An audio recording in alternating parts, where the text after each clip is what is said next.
agora aqui nós vamos invitar para World Cup Qualifiers para U20 na Antigua. Eu uso que a lista de FIFA em ano que viaja mais, pero trabajando duro e treino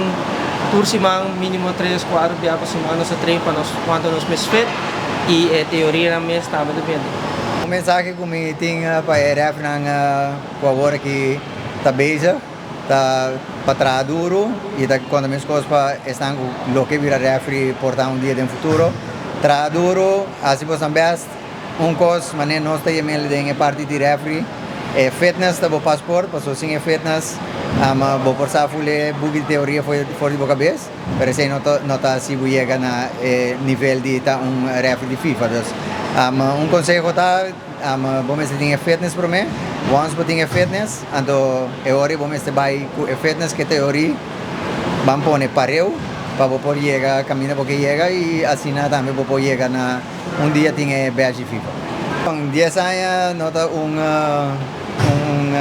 algo cortico, é bastante intenso, de mês começando por o ano 2015 nos ribelista e agora que nós estamos em 2024 por 10 anos consecutivos para manter o mês ribelista, parte mais difícil para manter o mês em condição apropriada. Então, é parte teoria, tur anos e mirando a experiência de juega também para ser ópicos. Então, é exige objetivo tanto mentalmente como fisicamente e seguro para manter ribelista 10 anos, é seguro não está algo que está bem fácil. Bom, nós vamos diferentes torneios juntos,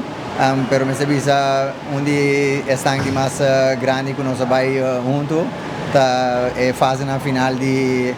CONCACAF League. Então, esse junto nós vamos mais leu, pero me serviça que tem hora